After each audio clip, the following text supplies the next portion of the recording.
In this lesson, we're going to tackle a feather using graphite pencils. The techniques we'll cover are super easy, so you can use them for pretty much any type of feather you draw. Drawing feathers is a great way to get really good at understanding texture and how to create the illusion of surface with value and line. Before starting the main drawing, let's make some sketches of feather in different forms. In its simplest form, you can draw a flat rectangle in perspective and find the middle of it. And by drawing an oval and a line in the middle, you can easily draw a feather in perspective. Then add some details to it.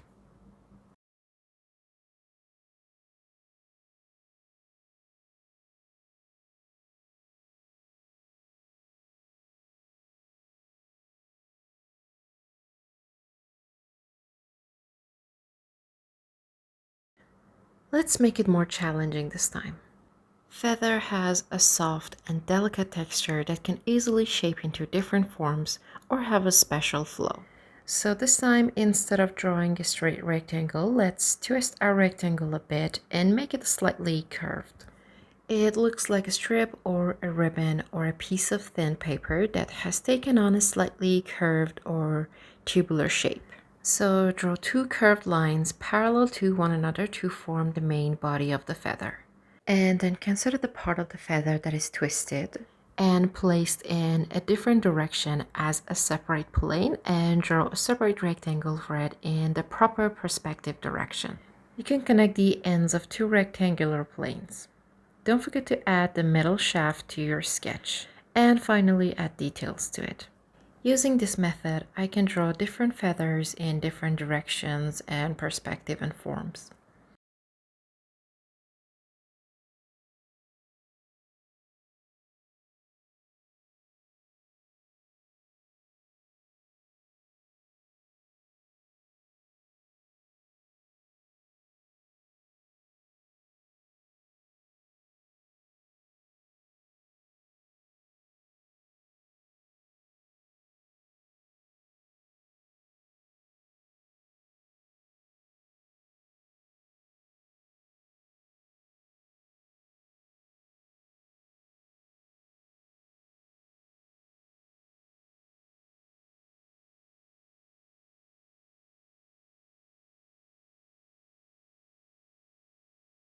Alright, now let's go to draw and shade a realistic one. Begin your feather drawing by establishing the central shaft known as the rachis. This line is the backbone of the feather, and its length and curvature will vary depending on the type of feather you're depicting. Use your HB pencil to lightly sketch the rachis, creating a subtle line that you can easily adjust. In most cases, this line will have a slight curve. This light sketch is your starting point for the feather, giving you a chance to get the shape and flow just right before you really commit to it. Now that you've got your rachis in place, it's time to outline the feather's overall shape. Think of it like drawing a big loose frame or contour around your center line. Don't worry about the smaller details within the feather just yet. Just get that general outline. Keep those lines light and easy to erase so you can adjust them as you go. Remember, each feather is unique. Some feathers might get narrower or wider in certain spots. It's all part of what makes feathers so interesting to draw. For our feather, the distance between the center line and the outer edge is wider in the top plane and narrower in the bottom section. The general shape of the feather is somewhat like an oval, wider at the head and thinner on the tail. You can totally break down the outline into smaller chunks if you need to. Now it's time to add some detail. We're going to start by sketching in the smaller hairs of the feather called barbs. Think of them like little S shapes clustered together in some areas and more spread out in others. Use your edge pencil to draw these shapes lightly. We're just getting the general idea down for now. Don't worry about making each barb super detailed yet. We'll get to that later. Just focus on the overall shape and placement of these clusters of barbs. Remember, they're what give the feather its texture and dimension.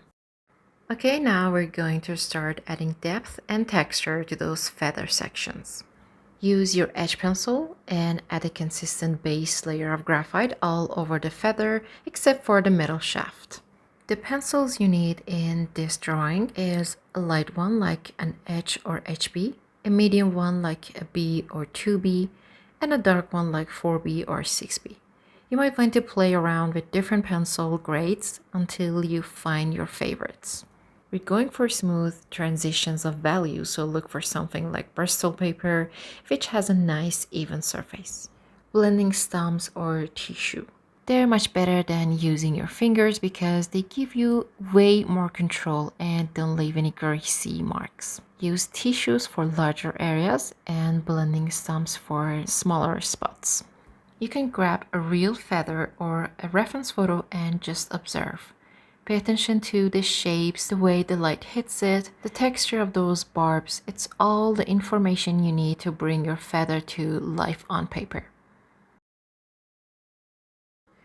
Once you've got that layer in place, grab a tissue and gently smudge them together. This will soften the look and make the values a bit lighter. Then switch to your HB pencil to add some darker tones. The more contrast you create, the more realistic your feather texture will become. Remember, the key to creating believable texture is all about those directional strokes and the way you build up your values. So keep playing with your pencils and blending tools to get the feather looking as natural as possible. It would be a great help if you look at a reference photo and discover the texture of your own unique feather.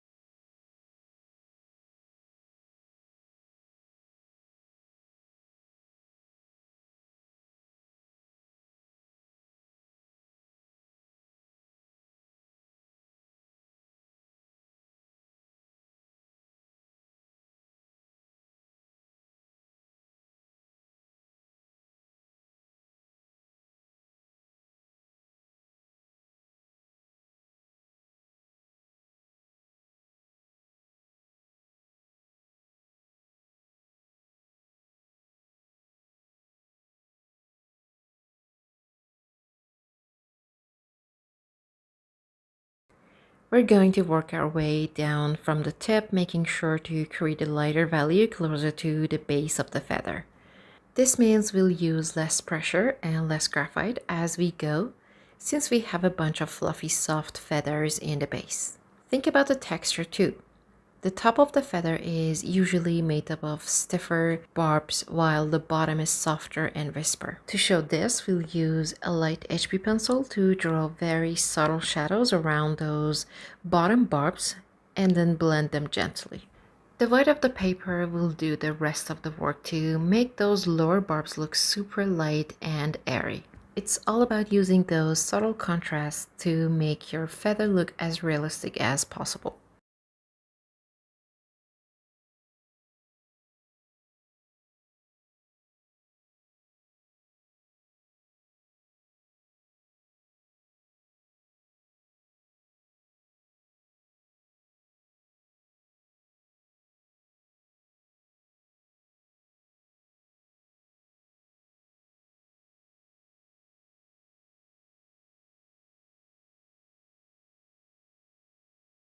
Then we can use a 2B or 4B pencil to add the next layer. That's what I always do. Darken the shadow areas to increase the contrast and define the edges and borders even more.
Now for a bit of finishing touch magic, we're going to add a little cast shadow underneath our feather, just like a real feather would make on a surface.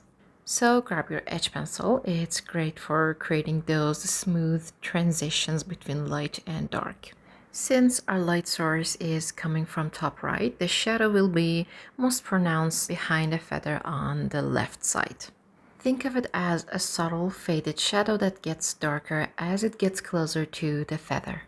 If your feather is sitting really close to the surface, your shadow won't be super long or dramatic. But if you've got a feather that's curved, or if your light source is in a different spot, you might need to adjust the shape of that shadow.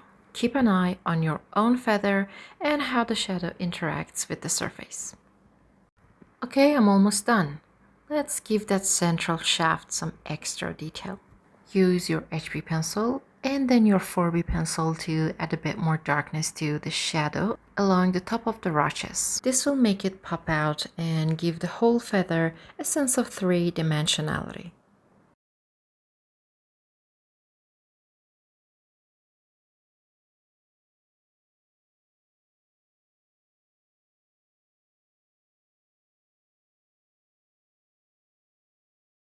Then for the last layer, use 6B pencil and darken the shadows again.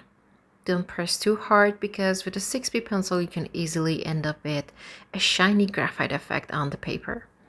Drawing a feather is such a great way to practice your skills with texture. It's all about those simple steps. Draw that line for the rachis, get your basic shapes down, and then use those directional strokes to build up value and texture. Keep practicing and you'll be drawing amazing feathers in no time.